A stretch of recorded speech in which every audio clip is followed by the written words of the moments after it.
Imagine you wake up this morning, right, and you check your bank account, and you see exactly 86,400 pennies deposited right there in your available balance. Okay, that is a highly specific number. Right, but just stick with me. There's a massive catch to this account. Tonight, at exactly midnight, whatever you haven't spent from that daily deposit, it just vanishes. Oh, wow. So it's use it or lose it. Exactly. It just disappears into the ether. It doesn't roll over to the next day. You can't, put it in a savings account or invest it for a later date. Right, it's just gone. Yeah, and if this were actual physical money, you would be tracking every single cent. Right, you would be agonizing over where it went. Oh, absolutely. You'd be making sure you squeezed every single ounce of value out of it before the clock struck 12. But, and this is the crazy part, why is it that when it comes to the 86,400 seconds we are given every single day, we have absolutely no problem letting massive chunks of them just slip away into the void? It is honestly the ultimate paradox of human behavior. I mean, we aggressively guard our physical assets, things we can actually earn back. Right, like we will fight over $20. Exactly. But we just hemorrhage the one resource that is strictly finite. Time is completely egalitarian. Every single person listening to this right now gets the exact same pick of the clock. No matter their background or their wealth or where they live. Exactly. But the disparity in what people extract from those identical 24 hours is just staggering. And that is exactly the mystery we are tearing apart today. We are taking a deep dive into the core frameworks laid out in Thibaut Meurisse's book, Master Your Time. Which is such a fantastic text. It really flips the script on how we view our days. It totally does. But I want to set the parameters for you, the listener, right up front. If you clicked on this deep dive expecting a drill sergeant routine. Oh, the whole, wake up at 3 a.m. and take ice baths kind of thing. Exactly. Someone yelling at you to sleep 4 hours a night and grind until your relationships fall apart. If that's what you want, you are in the wrong place. Yeah, that is the old, completely broken model of hustle culture. Right. Our mission today is a complete paradigm shift. We're going to explore how to fundamentally rewire your management of physical energy and how to alter your psychological perception of time itself. And most importantly, how to build a frictionless system that practically guarantees productivity, but without sending you into a tailspin of burnout. Because that distinction right there between productivity and burnout, that's the cornerstone of this entire philosophy. It really is. Because the traditional model, the idea that you just force yourself to sit at a desk longer and type harder, it's biologically and psychologically unsustainable. It's just a recipe for a breakdown. Exactly. What we are really talking about today is personal logistics. It's about auditing the invisible architecture of your day. Okay, let's unpack this right from the start, because there's a very specific universal illusion about time management that we all fall for. Oh, the Netflix trap. Yes. The text brings up a scenario that I think every single person listening has lived through. So you've had a brutal day at work. You are just mentally fried. You've completely tapped out. Right. You walk through your front door, you drop your bag, and you sink into the couch. And you tell yourself the biggest lie in the modern world. I am just going to watch one episode to unwind. Just one! You tell yourself just one because you have a whole list of important things you want to do afterward. You want to read, maybe work on a side project, call a friend. Yeah, but then it's like a temporal black hole opens up in your living room. The credits roll, that little countdown timer for the next episode ticks down from 5 to 0, and you just sit there. You just let the algorithm take the wheel. You do. And suddenly it's 1:00 a.m., 3 hours are completely gone, and all those important tasks are punted to tomorrow. And we all know exactly what happens to tomorrow. It never happens. Right, tomorrow becomes the next day and the day after that. It's a cascading failure of intention. It really is. But the text points out something critical here. Watching television or engaging in leisure is not inherently bad. No, not at all. This isn't some puritanical crusade against Netflix or video games. Right, but the danger lies in the lack of active consent.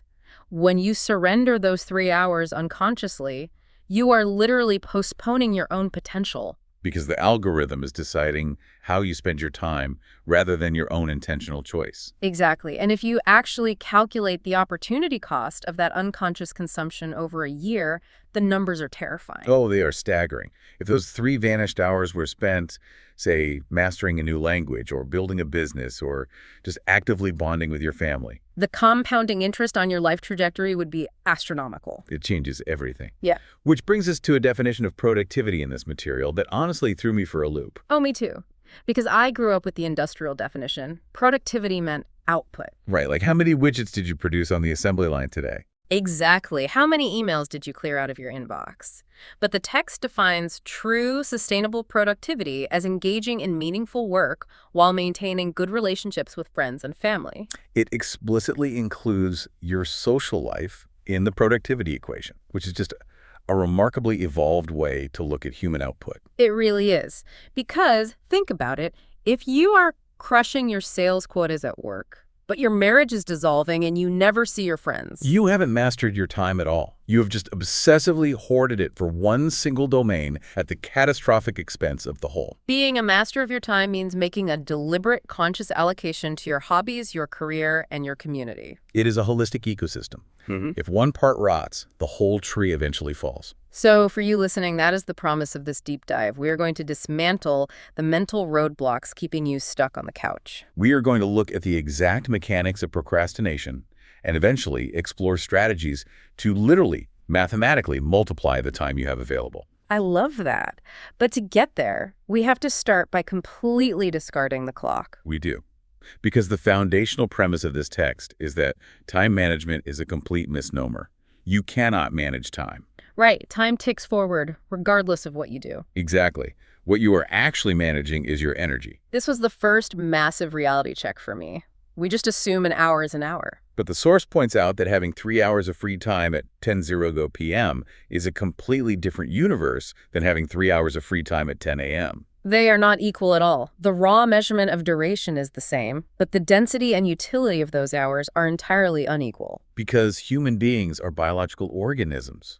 We are not industrial machines operating at a constant, unwavering voltage. Right. Our cognitive capacity, our willpower, and our focus naturally fluctuate based on our circadian rhythms. Identifying your personal peak energy windows is the absolute prerequisite to any productivity system. I always picture it like treating human focus like a smartphone battery. Oh, that's a great analogy. Right. If your phone is at 2%, the battery icon is flashing red, and the screen is dimming, you wouldn't suddenly try to download a massive 4 GB operating system update. Of course not. The phone would instantly die. Yet we do this to ourselves constantly. We wait until 10:30 at night, when our mental battery is flashing red, to try and write a complex report. Or have a deeply nuanced conversation with our partner.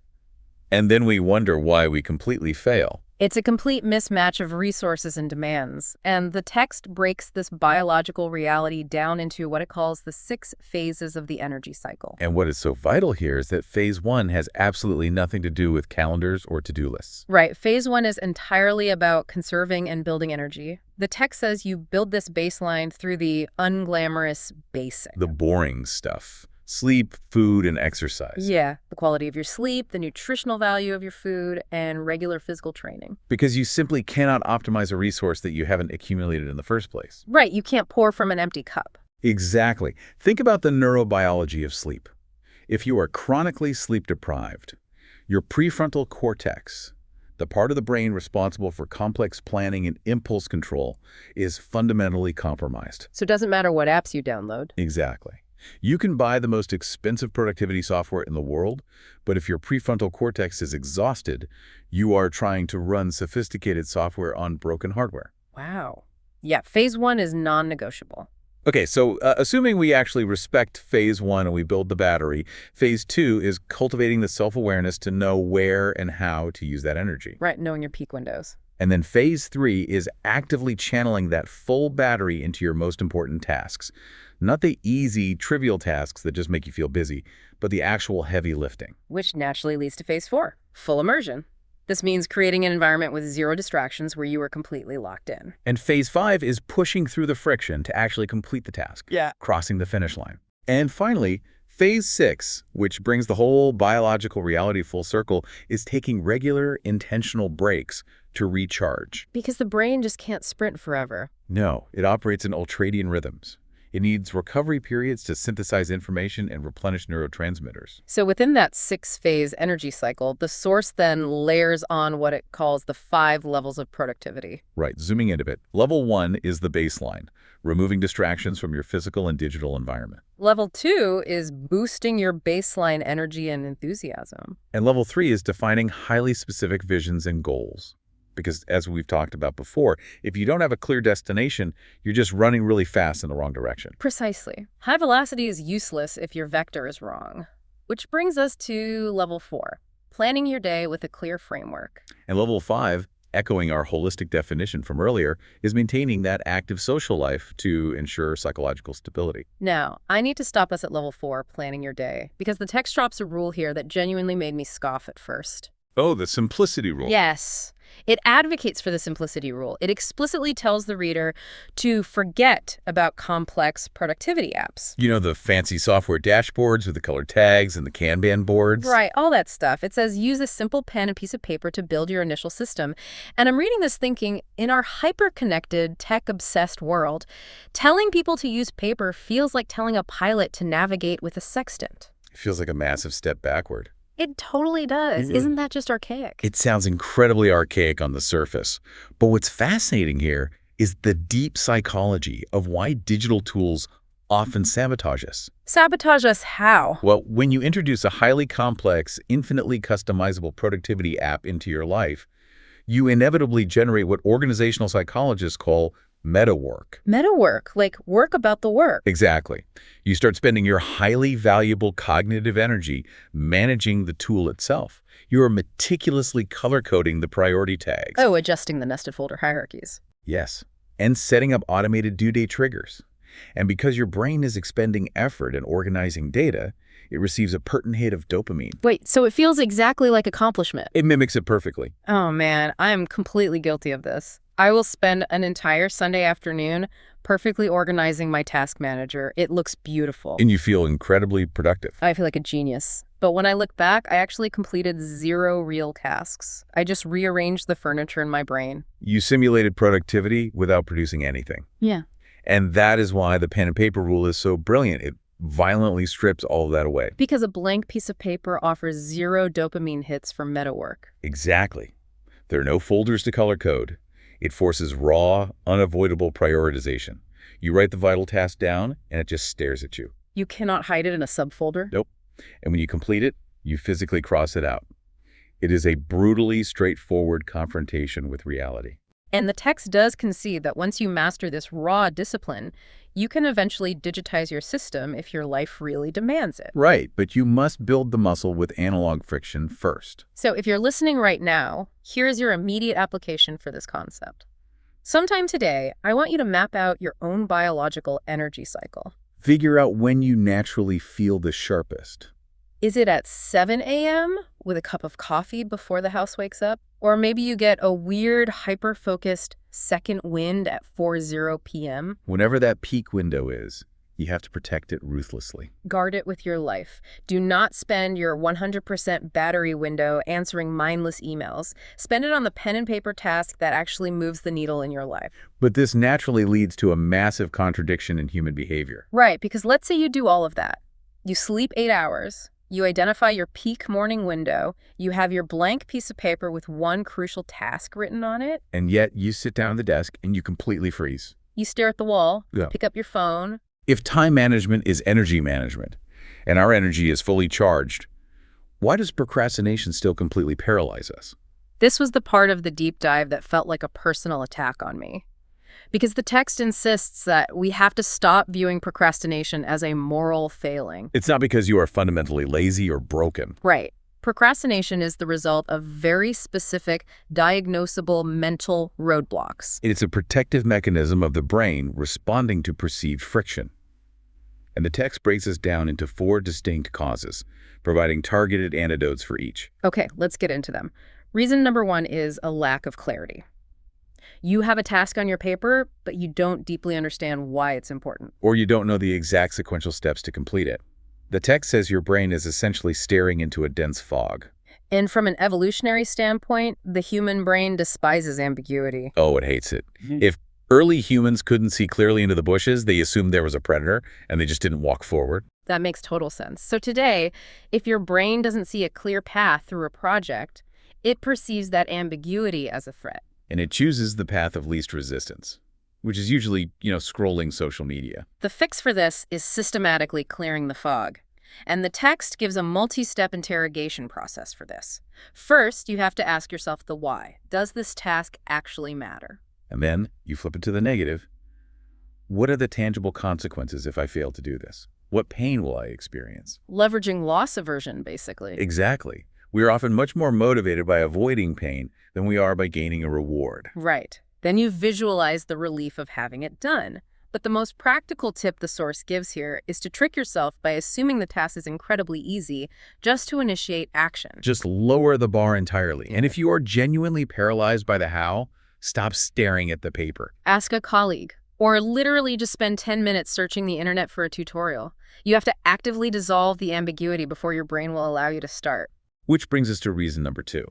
And this might be the most pervasive myth in modern productivity. Oh, misunderstanding motivation.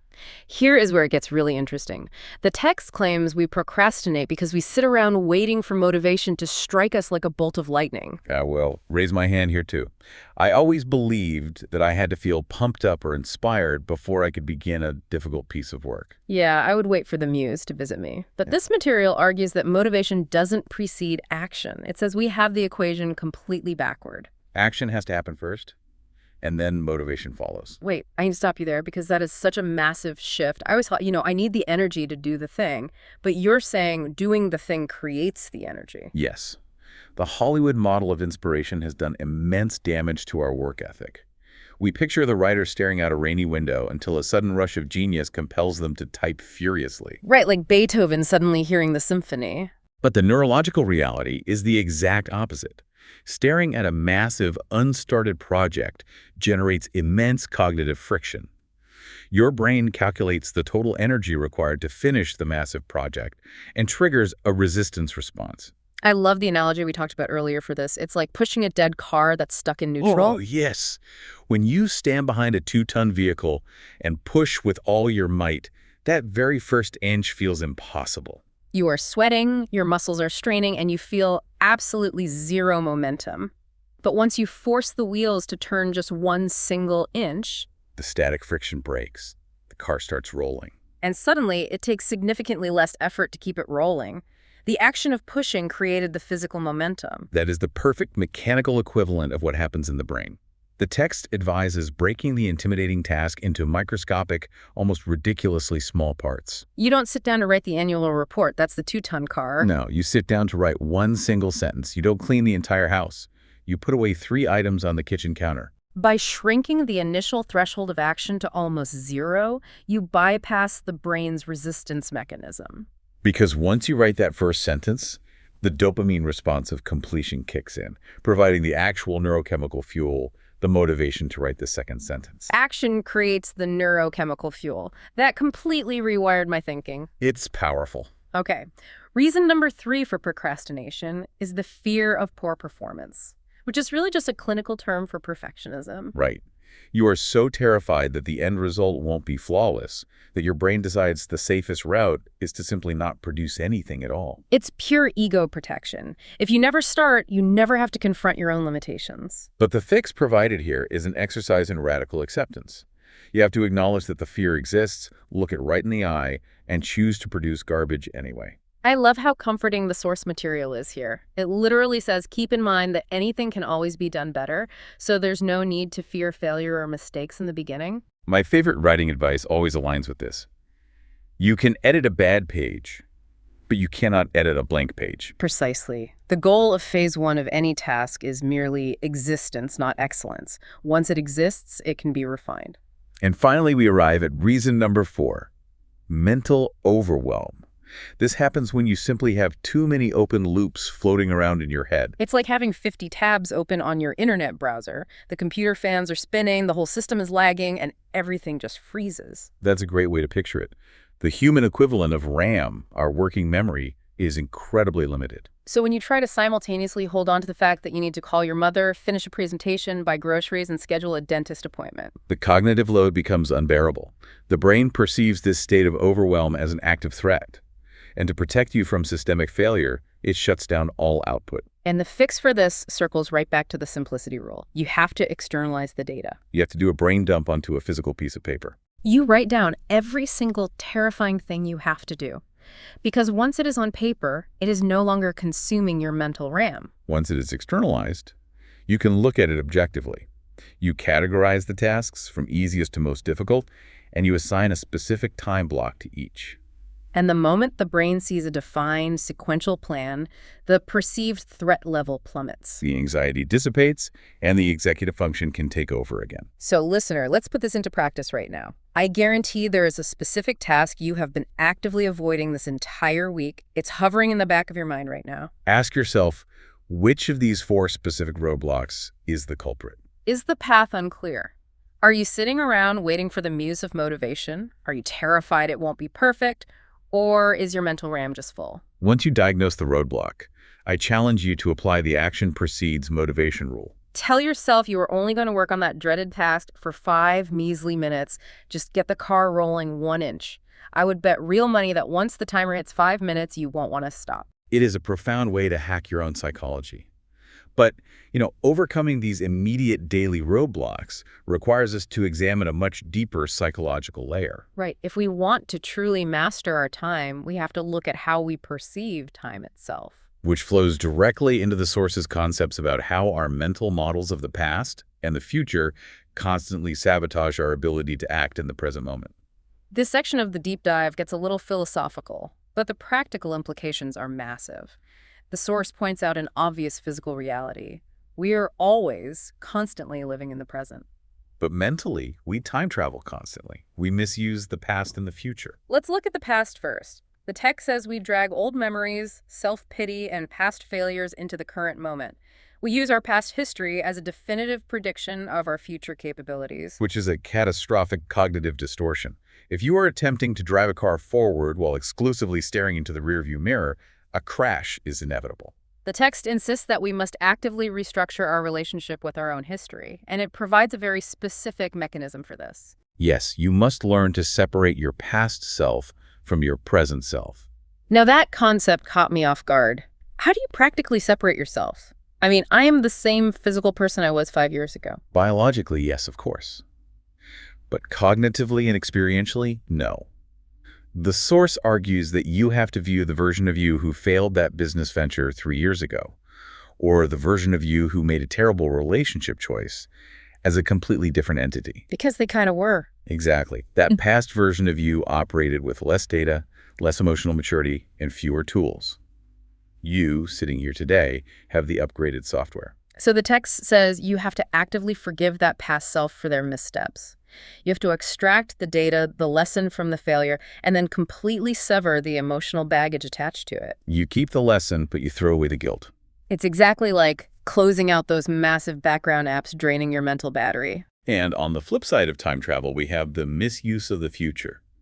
The text says most of us use our imagination to constantly project vague negativity and anxiety about things going wrong. The brain is an anticipation machine, right? Well, Constantly scanning the horizon for threats to ensure survival. but in the modern world, this manifests as chronic, paralyzing anxiety. The text provides a pragmatic pivot for this. Instead of vague worrying, practice targeted visualization. Anticipate the actual, realistic problems that might arise and pre-formulate alternative solutions. Because once you have a contingency plan, you stop worrying about the threat, and you shift your mental energy to visualizing the exact positive outcome you desire. And that positive visualization generates excitement, and excitement is a massive energy multiplier. Now, when you finally stop obsessing over the past and panicking about the future, you arrive in the present. And the source makes a very bold statement here. The present is where the absolute magic happens. Because the present is the only domain where you actually have agency.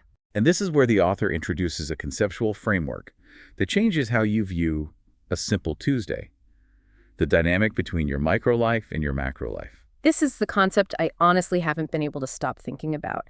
The text defines your single day, the 24 hours you are experiencing right now, as your micro life. And this micro life is the singular building block of your macro life, which is your entire existence. The logic is brutal, but undeniably true. If you consistently spend your micro life on trivial, meaningless tasks, then by pure mathematical necessity, your macro life will be trivial and meaningless. It forces a massive scale shift in accountability. We often view a single day as disposable. We think, oh, it's raining, I'm tired, today's just a write-off, I'll start tomorrow. But the macro life is nothing more than an accumulation of those individual days. If you waste the bricks, you cannot be surprised when the house eventually collapses. The source gives a very stark example of how to fix this by swapping trivial activities for meaningful ones. It looks at how we spend our evening buffer time. Right. Instead of coming home and sitting in front of Netflix for 4 straight hours in a hypnotic state, you actively negotiate with yourself. You say, I will watch 1 hour of this show because I enjoy it, but I will spend the remaining 3 hours doing something that actually builds my macro life. Like reading a dense book, learning a specialized skill, or doing physical training. If you run the math on that simple reallocation of time, the results are staggering. If you reclaim 3 hours a day from passive consumption and redirect it into active skill acquisition, that is over 1,000 hours in a single calendar year. That is roughly the equivalent of completing a university degree. And you didn't have to quit your job or wake up at 4 a.m. to do it. You literally just repurposed the dead buffer time you were already spending horizontally on the couch. This leads directly into the source's emphasis on urgency and consistency. It uses language learning as the classic example. You can't cram for a new language. But if you put in 30 minutes of consistent, urgent practice every single day, the compounding effect over a year is fluency. But here is where I have to throw up a red flag and push back on the text. When discussing urgency, the source introduces this idea of the 90-day progress cycle. Right. And it explicitly says you should try to do 4 days of work in one single day. Now, wait a minute. We started this entire deep dive by saying we are rejecting burnout. If I am trying to cram 32 hours of output into an 8-hour workday, how is that not a one-way ticket to a nervous breakdown? Are we not allowed to rest anymore? Exactly. It sounds totally contradictory. I completely understand the alarm bells going off there. Sounds like a paradox. But if we dig into the underlying mechanism the author is pointing to, doing 4 days of work in one day is not an instruction to physically type 4 times faster while hyperventilating. Okay, good. So what is it? It is an application of Parkinson's law. Parkinson's law. Remind me. Yes, the adage that work expands so as to fill the time available for its completion. Think about your own experience. If your boss gives you an entire week to write a relatively standard 3-page report, how long does it take you to write it? Oh, it takes me exactly 1 week. I will spend Monday thinking about it, Tuesday doing air quotes research, Wednesday outlining, Thursday stressing about it, and Friday afternoon I will actually write the thing. Exactly. But if that same boss walked in at 9 a.m. and said, I need that 3-page report on my desk by 3:00 p.m. today, or we lose the client, you would get it done by 3:00 p.m. And the quality might even be better because I bypassed all the agonizing second-guessing. When the text suggests compressing 4 days of work into one, it is urging you to aggressively eliminate that expanding buffer zone of anxiety and procrastination. It's about intense, concentrated execution. Okay, that makes infinitely more sense. It's about increasing the density of the work, not stretching the duration of the suffering. Exactly. You take a massive, intimidating macro goal like writing a book, and you apply artificial daily urgency. You give yourself an inflexible deadline to finish the outline today, write the first chapter tomorrow, and edit it the next day. This rapid progression creates a constant stream of small, dopamine-inducing successes that naturally sustain your momentum over that 90-day cycle. So for the listener, I want you to pause and look at what you have done so far today and what you plan to do tonight. Is today's microlife, the specific hours you are spending right now, an accurate, scaled-down reflection of the macro life you want to be living a decade from now? Are you building the masterpiece, or are you just wasting the bricks? It is a deeply uncomfortable self-audit. And if you find that your microlife is not aligned with your macro goals, the next step is transitioning from this high-level philosophy down into the actual daily vocabulary you use to justify your actions. We have to audit the language of our prioritization. This brings us to a massive psychological trap. The source material is remarkably blunt about the phrase, "I don't have time." Oh, it goes hard on this. It argues that when you use those words, you are almost always lying. The text says that saying "I don't have time" actually means one of three things. You are being inherently lazy, you are actively dodging responsibility for the direction of your own life, or the task you are being asked to do simply isn't important enough to you. It is a harsh diagnostic, but it forces an incredibly necessary realization. In our culture, "I don't have time" has become the ultimate socially acceptable shield. It absolves us of all guilt because it frames us as the victim of a busy universe. We use it to politely reject people, and worse, we use it to excuse our own stagnation. But mathematically, objectively, it is a falsehood. You do have the time. You are simply choosing to allocate your finite resources elsewhere. It's the ultimate conversational get-out-of-jail-free card. You tell a friend, "Oh, I would love to start a podcast with you," or "I'd love to go to the gym, but I just don't have the time right now." And we say that, are we actually just protecting our comfort zones? Because admitting that starting a podcast is hard work and watching television is easy, well, that hurts the ego. We are absolutely wrapping our comfort zones in a protective layer of faux busyness. And the source demands a radical, immediate linguistic shift to break this cognitive habit. It instructs the reader to completely and permanently eliminate the phrase "I don't have time" from their vocabulary. When someone asks you to do something, or when you are considering a new goal, you must replace it with a statement of empowering honesty. "I have a lot of work to do right now, so I will make time for this after my pending work." Or even more sharply, "This is not a priority for me right now." I can feel the visceral discomfort of saying that out loud. Imagine a casual acquaintance asks you to help them move apartments on a Saturday, and instead of saying "I don't have time," you look them in the eye and say, "Helping you move is not a priority for me right now." That stings, but it reveals the absolute, unvarnished truth of your choices. It forces total personal responsibility. You can no longer hide behind the clock. If you tell yourself, "My physical health is not a priority for me right now," the dissonance between your actions and your values becomes impossible to ignore. To build on this newfound self-awareness, the text recommends conducting a ruthless time audit. For 1 week, you track every single hour. You look at the raw data of how much time you are bleeding into unconscious scrolling or gossiping, or the meta work of organizing files. Once you see the math of your wasted time laid out in black and white, you instantly regain executive control over your choices. But once you have that control and you have stripped away the excuses, how do you actually know what deserves to be prioritized? The source offers a brilliant filtering mechanism called the 5 to 10 year test. When you are looking at a daily task or a habit, you project it forward.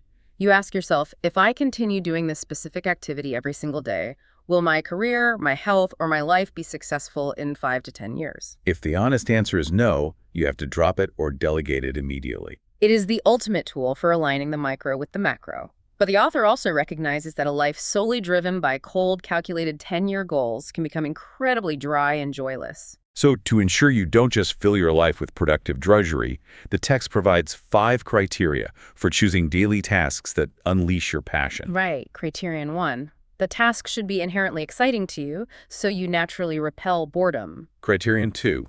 It must have a crystal clear target, eliminating the fog we talked about earlier. But criterion 3 is where it gets really deep. It says the tasks you prioritize must strictly align with your core values and your life philosophy. The text gives a fantastic example here regarding the core value of freedom. This is a classic paradox of modern ambition. Many people will identify freedom, the ability to control their location, their schedule, and their autonomy as their highest core value. But then, to achieve that freedom, they accept a high-paying corporate job that demands 80 hours a week locked in a cubicle, answering to a micromanager. Their daily micro-life is engaged in a violent, all-out war with their ultimate macro values. They are sacrificing the very thing they desire in order to supposedly attain it later. Exactly. And that profound internal conflict is the fastest route to a midlife crisis and burnout. The work you choose must naturally integrate with the philosophy you hold. The 4th criterion is that the work should make you feel alive, actively utilizing your unique strengths rather than constantly fighting your weaknesses. And the 5th is crucial for long-term satisfaction. The work must consistently force you out of your comfort zone, challenging you to learn new aspects of yourself. I want to challenge you, the listener, to run an experiment this week. Pay close attention to your own speech. The very next time the phrase "I don't have time" is bubbling up in your throat, bite your tongue. Mentally translate it to "it's not a priority." Notice the physical discomfort that creates in your chest. Let that discomfort reveal to you what you are truly valuing and what you are merely pretending to value. Discomfort is the necessary friction for behavioral change. Now, assuming the listener has successfully applied all of this, they are protecting their peak energy, they have dismantled their procrastination roadblocks, and they are radically prioritizing their true values. They hit the ultimate physical ceiling. Mathematically, there are still only 24 hours in a day. Which logically begs the question, is there a way to stretch the clock? How do you get more output from fixed hours? This transitions us into a concept that I absolutely love. It shifts the entire mindset from simply managing your time to literally multiplying it. It's like turning time into an investment vehicle. The source lays out several highly practical strategies for time multiplication. And the first one is shockingly simple, yet we resist it constantly. Seek help. Stop trying to be the sole architect and laborer of every single project in your life. Human ego is the biggest bottleneck to efficiency. We suffer from the illusion that if we don't do it ourselves, it isn't authentic or valid. The text uses a very practical business example. Let's say you have written a book, and you decide it needs to be available in Spanish, German, and French to hit international markets.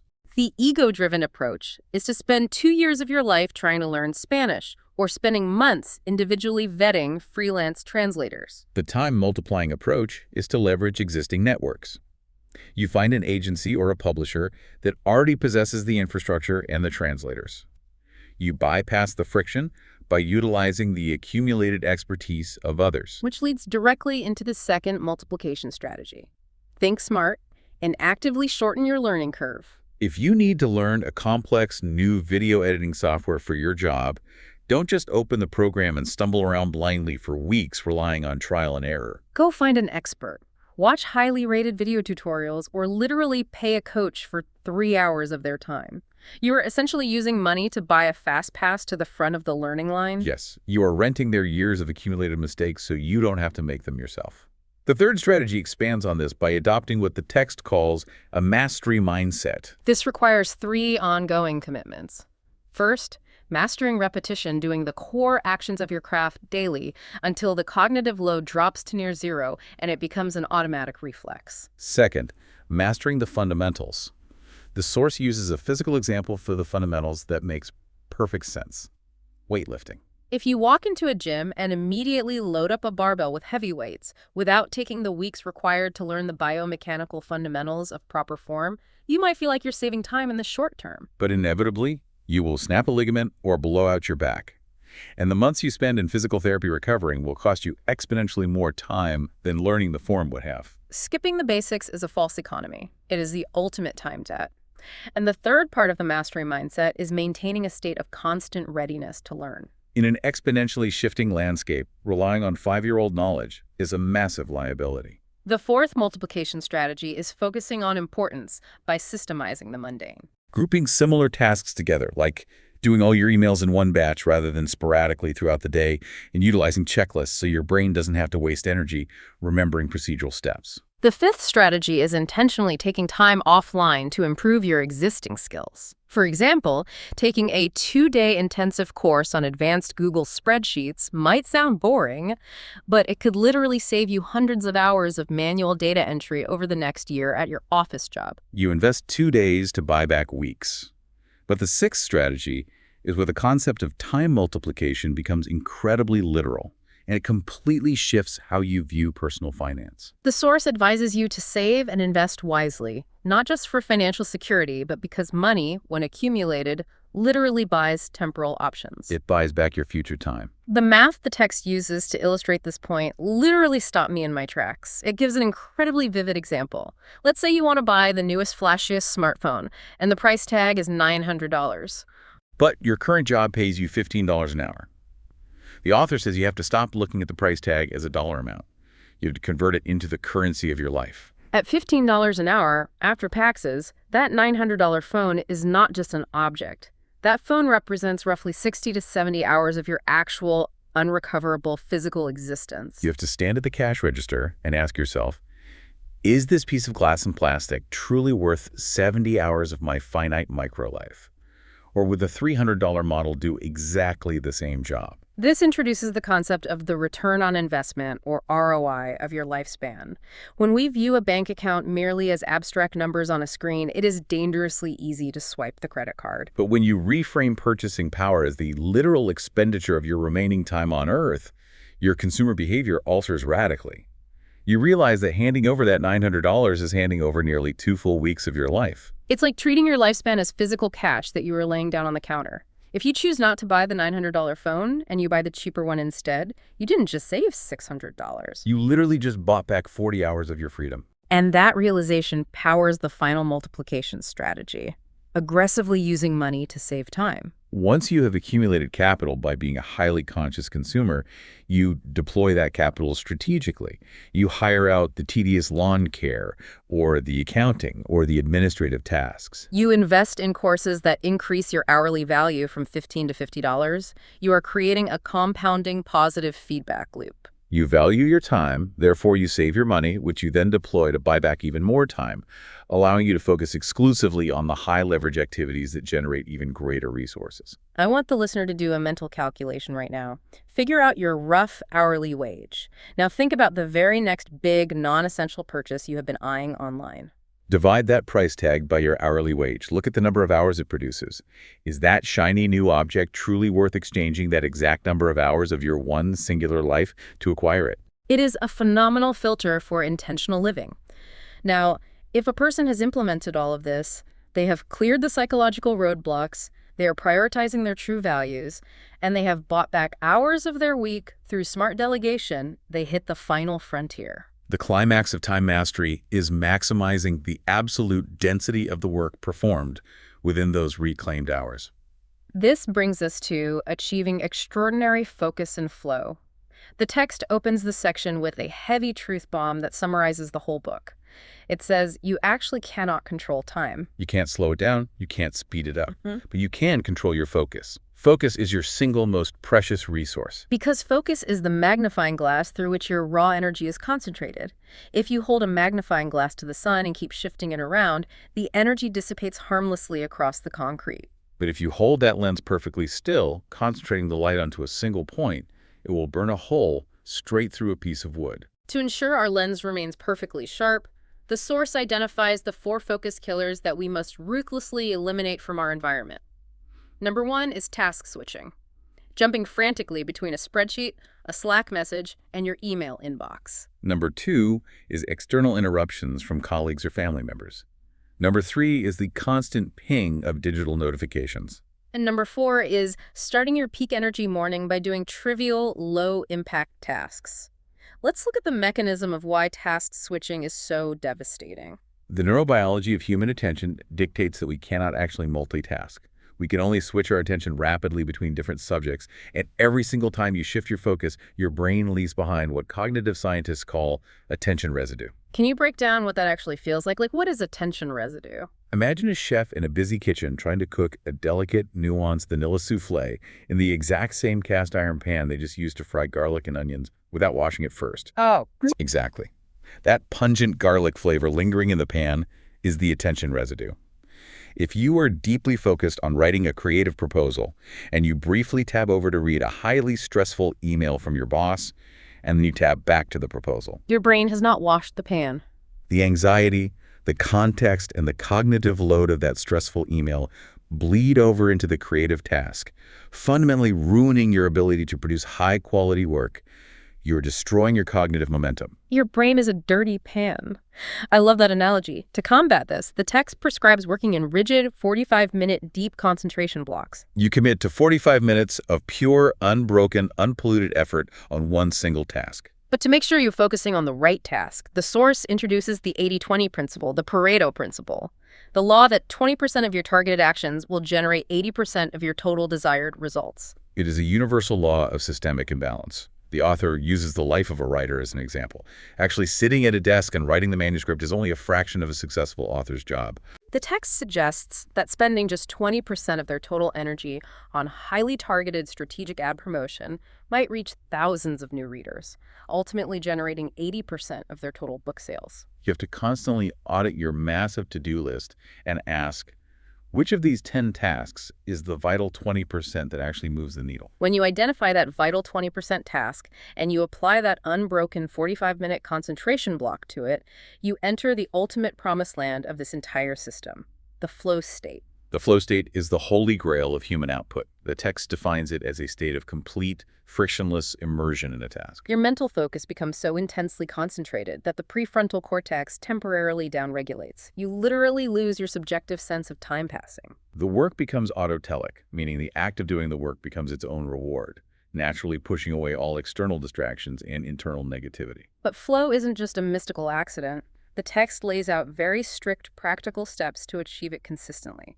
First, you have to utilize strict daily routines. You sit down to do your deep work at the exact same time, in the exact same chair, every single day, so your neurology expects the effort. Second, you establish physical triggers. Maybe it's brewing a specific type of tea or doing a 2-minute breathing exercise before you open the laptop, signaling to your brain that it's time to lock in. Third, you aggressively eliminate environmental friction. You put on noise-canceling headphones. You physically put your phone in another room, and you explicitly tell your family not to disturb you. But there's a fourth step here that completely shocked me, the concept of boredom. Yes. The source says that to cultivate the ability to achieve flow, you have to engage in offline activities, and specifically, you must allow yourself to experience boredom. In our hyper-modern world, where we are bombarded with 247 algorithmic stimulation, how on earth does sitting around being bored make us more productive? It is perhaps the most brilliant countercultural insight in the entire text. We've been conditioned to view boredom as a negative void, an empty space that must immediately be filled with a screen, a podcast, or a video. But neurologically speaking, boredom is not a void. It is the vital resting state of your focus muscle. So by constantly stimulating ourselves, we are essentially overtraining the muscle. Every time you pull out your phone while waiting in line for coffee or scroll through social media while lying in bed, you are flooding your brain's dopamine receptors with cheap, fast, high-intensity stimulation. Over time, your brain builds a tolerance. It requires more and more intense stimulation just to feel normal. So when you eventually sit down to do a complex, slow-reward task like writing a difficult essay or balancing a spreadsheet, your overstimulated brain rebels. It feels excruciatingly understimulated. When you intentionally practice being bored, when you stare out the window of a train for 20 minutes with no music, no phone, just your own thoughts, you are giving those dopamine receptors a chance to reset. You are starving the brain of cheap thrills, so that when you finally enter your 45-minute deep work block, the complex task actually feels deeply engaging and stimulating. Constant digital engagement fractures your attention span.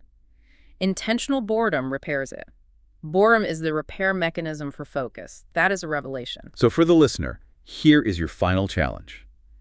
Try to set up a flow state trigger for your peak energy window tomorrow. Brew the tea, put the phone in a different room, and see if you can hit just one single, uninterrupted 45-minute block of deep focus.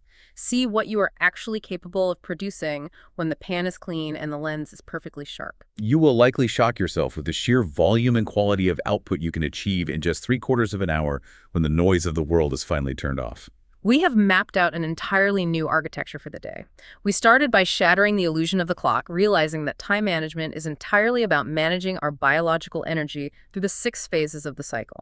We diagnosed the specific mental roadblocks of procrastination, learning that action is the engine that generates the fuel of motivation. We fundamentally reevaluated our existence, looking at how the past and future distract us from the present, and how our daily micro-life choices relentlessly compound into our macro-life legacy. We audited the language of our own avoidance, stripping the lie of "I don't have time" from our vocabulary and replacing it with the radical honesty of prioritization. We learned how to mathematically multiply our output by viewing our lifespan as a tangible currency, investing in fundamental skills and leveraging the power of others. And finally, we explored the precise neurological mechanics of locking into the flow state to maximize the density of our output. It is a complete systemic rewiring of the 24-hour cycle. And as we close this deep dive, I want to leave you with a final, lingering thought that builds on everything we have unpacked today. Imagine a massive, wall-sized screen. And imagine that every single day of your life, your micro-life is just one tiny singular pixel illuminating on that massive screen. When you are standing inches away from it, living in the day-to-day grind, all you see is that one blinking pixel. But what larger, overarching image is your current use of time creating? If you were to step 20 feet back from that screen 10 years from now and look at the aggregate picture of all those accumulated Tuesdays and Thursdays, let me rephrase that. Look at the aggregate picture of all those days. Would you recognize it as your own intentional masterpiece? Or would it look like a chaotic blur dictated by algorithms, distractions, and other people's priorities? It is the ultimate question of personal agency. The ticking of the clock is entirely neutral. The masterpiece you paint with it is entirely up to you. Thank you for joining us on this deep dive into the true mechanics of your day.